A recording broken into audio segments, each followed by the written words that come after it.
profesional, berjumpa kembali di channel YouTube saya, Johnson Alfonso, trainer profesional. Dalam serial video training, saya akan sharing tentang post power syndrome yang dihadapi para profesional saat menjelang pensiun atau setelah pensiun. Dan ini harus dilakukan, harus dipersiapkan bagi profesional yang akan menghadapi pensiun. Tonton sampai selesai video ini, subscribe, klik loncengnya, beri tanda like, kasih komen positif, lalu share video ini kepada sahabat Anda supaya sahabat Anda pun bisa memahami hal yang baru. Dan juga saya lebih bersemangat untuk produksi video-video training lainnya.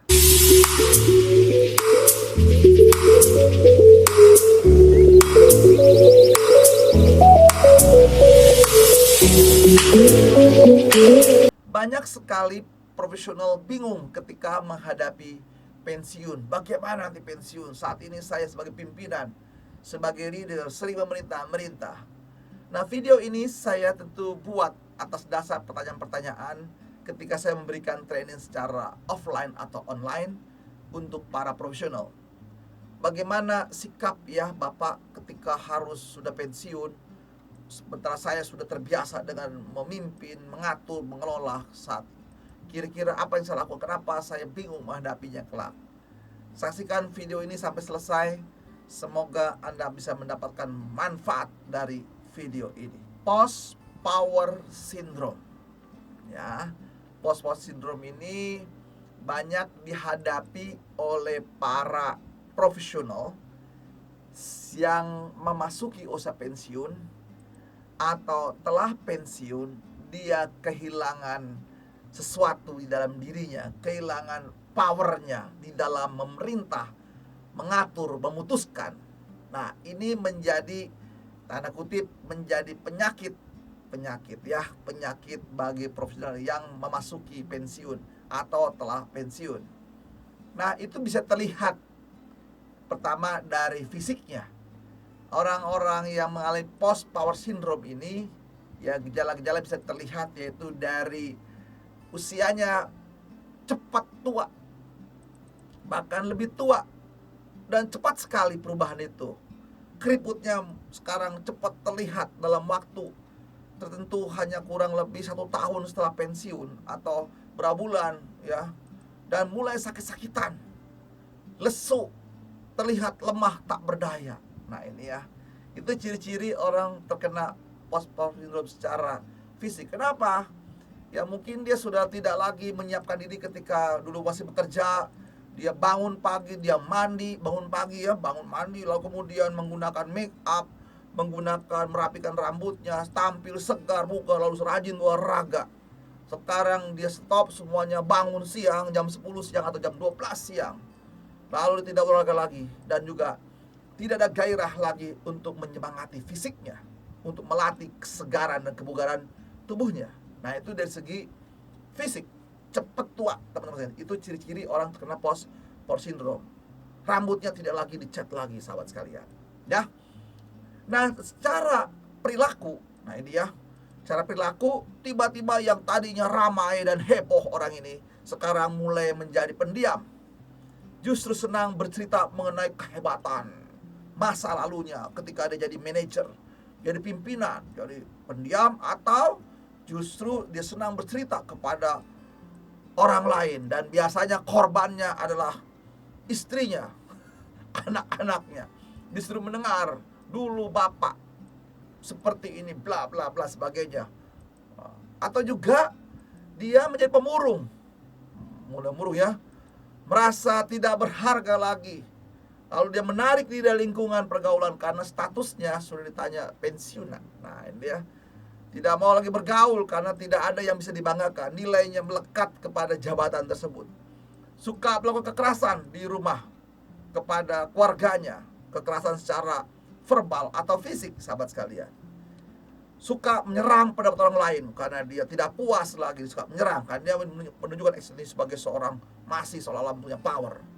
Banyak mencela, ya jadi dia sangat kasar gitu ya, mengkritik, negatif, bukan membangun. Tak mau kalah, seolah-olah dia masih menjabat, sahabat sekalian. Nah, itu sisi perilaku. Dan ini bahaya sekali bagi seseorang yang terkena ya post power syndrome atau gejala-gejala post power syndrome.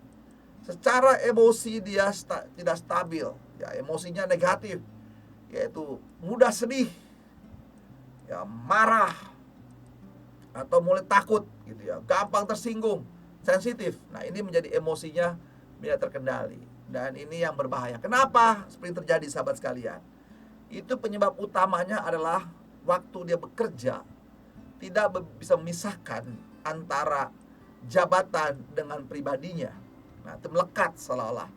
Jadi dia orang tunduk pada dia atau mau karena dia punya label sebagai manajer atau direktur. Nah, ini yang jelas berbahaya. Itu akibatnya bisa membuat orang terkena post power syndrome. Jadi dirinya melekat dengan jabatannya.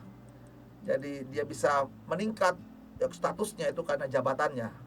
Jabatannya hilang, maka dirinya menjadi rendah. Nah, ini berbahaya, sahabat sekalian ya. Jadi Anda yang masih bekerja, tolong perhatikan baik-baik. Jabatan itu sifatnya sementara, atau jabatan itu amanah. Jadi Anda tidak mudah terjebak namanya post power syndrome. Nah, oleh karena itu, pertama, apa yang mesti dilakukan kalau begitu? Pertama, Anda terus ya saat pensiun, tampilkan diri Anda asli seperti apa. Jadilah diri Anda sendiri. Lalu mencoba mencari kekuatan diri yang lain. Ya, diri kita ini kan dua aspek biasanya, kekuatan dan kelemahan kita. Nah, apa kekuatan lain? Supaya nanti Anda bisa memainkan peran lagi yang positif. Karena kan peran Anda ada banyak, sahabat sekalian. Memang ada peran profesional, ada peran sosial, ada peran spiritual, ya, ada peran orang-orang baik, sahabat sekalian. Cari kekuatan Anda.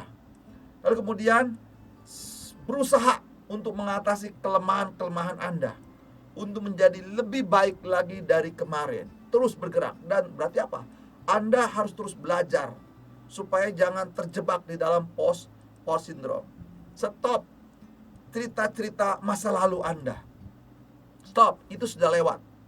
Kecuali ada orang yang bertanya pengalaman sukses Anda. Kecuali yang bertanya, Anda bisa sharing. Ya, itu dulu situasinya pasti berbeda ketika Anda bercerita saat ini, sahabat sekalian ya. Sadar juga bahwa aspek pribadi Anda melekat dan permanen ya. Jabatan sifatnya hanya temporer, sementara. Hanya amanah. Hanya titipan Sang Maha Kuasa. Jadi Anda dari sini lebih menyadari dengan posisi tersebut, maka Anda lebih berani mempersiapkan Anda dan juga akan siap mengganti dengan ada label yang lain lagi. Misalnya, Anda ingin melabel diri Anda lagi dengan apa?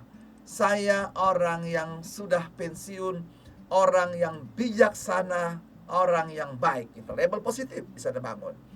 Kedua, bisa Anda melabelkan lagi Anda menjadi seorang entrepreneur, seorang pengusaha baru gitu ya.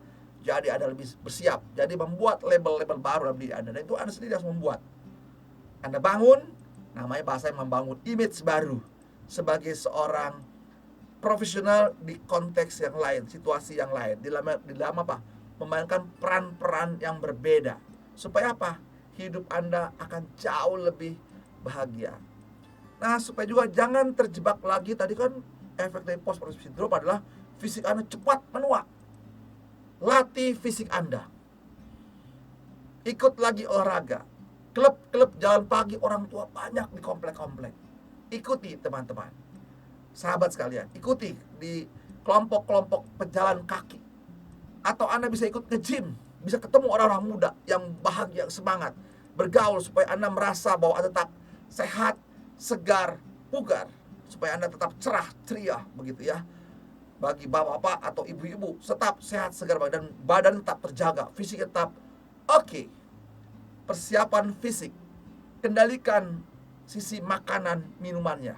Tetap makanan yang sehat, tentu porsinya lebih banyak ya, buah, sayuran, serat-serat atau protein. Kurangi yang sifatnya lemak atau karbohidrat. Lalu Anda latih seperti itu ya, olahraganya dengan baik. Jadi fisiknya harus baik. Lalu kemudian Yang kedua, menjaga emosi Anda. Bangun suasana yang menyenangkan. Anda mesti membangun hobi-hobi baru.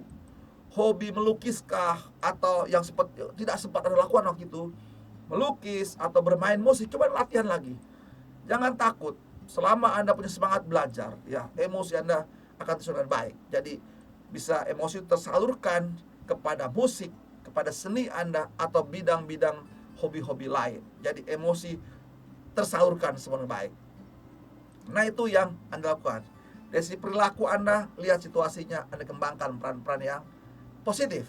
Yang jelas, sekarang Anda sudah punya identitas baru. Itu yang milih Anda. Apakah Anda melabel sebagai pengusaha baru, pengusaha hebat, atau Anda menjadi seorang yang aktif di dalam kegiatan spiritual, sosial, dan sebagainya. Banyak. Anda bisa punya power lagi di situ, sahabat sekalian, ya. Jadi pilih, jangan sampai Anda menyesali di masa lalu. Sahabat sekalian, selain tadi latihan fisik, lalu juga jangan lupa supaya Anda jangan terjebak post-post itu. Anda memilih kegiatan lagi yang lain. Misalnya kegiatan peningkatan aspek spiritual. Anda kembali aktif di tempat, di rumah ibadah Anda. Begitu sesuai agama Anda masing-masing. Anda ikut kegiatan di sana. Apapun kegiatannya, ikuti, sahabat sekalian. Membantu yang selama ini Anda terabaikan, tidak punya waktu untuk terlibat dalam kegiatan spiritual Anda.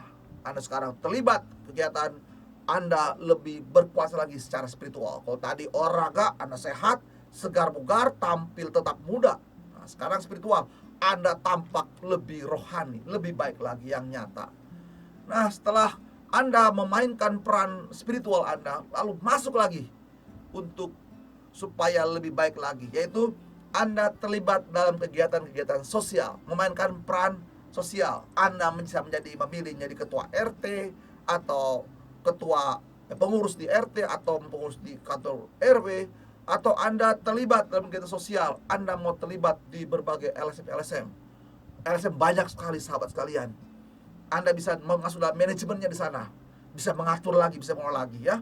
Terlibat sana, LSM di bidang anak kan, di bidang orang tua, dan banyak banget. Itu bisa Anda kelola dengan baik. Lembaganya, komunitasnya, yang jelas harus sosial yang positif, sekalian, ya. Dan terlibat sana, ambil bagian di sana. Jadi jangan menjauhkan diri. Dan itulah pilihan yang baik. Atau Anda mau terlibat dalam politik, boleh. Anda bisa memilih partai-partai yang Anda dulu belum sempat, bisa terlibat sosial maupun secara politik. Terlibat di sana, Anda punya lagi power di sana dengan baik. Yang jelas, sekali lagi, jangan terjebak di dalam post power syndrome. Akhirnya kalau sudah lemah fisiknya, lemah mentalnya, perilakunya berubah, stres, penyakit mulai banyak, dan akhirnya Anda terjebak dalam penyakit Anda pada usia Anda masih muda. Harusnya masih produktif. Jadi bagaimana Anda memilih diri Anda supaya jangan terkena gejala post-power syndrome yang bisa membuat Anda menderita dalam kehidupan Anda. Kebahagiaan itu adalah pilihan Anda. Bahagia itu pilihan Anda menghadapi pensiun. Ya, tadi bisa Anda mainkan berbagai peran, lalu tetap berpikir positif, optimis, yakin bahwa semuanya, dan pilih pergaulan yang terus membangun dalam peran sosial dan segala macam. Lakukan yang baik, sahabat sekalian. Nah, itulah sahabat profesional sekalian, bagaimana kiat strategi menghadapi post power syndrome. Luas sekali pilihannya. Jadi sahabat profesional sekalian, kembangkan diri terus-menerus, jangan berhenti. Terus berkarya selama hidup. Dan tentu pilihannya, apakah mau jadi wirausaha, atau sosial, atau spiritual, atau bidang-bidang luas lainnya, silakan. Yang penting outputnya adalah Anda bahagia dan bermanfaat bagi banyak orang, walaupun usia Anda sudah lebih dewasa saat ini. Semoga video ini bermanfaat bagi sahabat sekalian, dan Anda boleh share kepada sahabat-sahabat yang lain supaya ikut semangat. Dan jangan lupa, sahabat sekalian, tonton video-video saya lainnya yang dapat menolong Anda untuk memilih kegiatan-kegiatan yang positif sebagai seorang yang sedang memasuki usia pensiun atau telah pensiun. Semoga bermanfaat video ini. God bless you.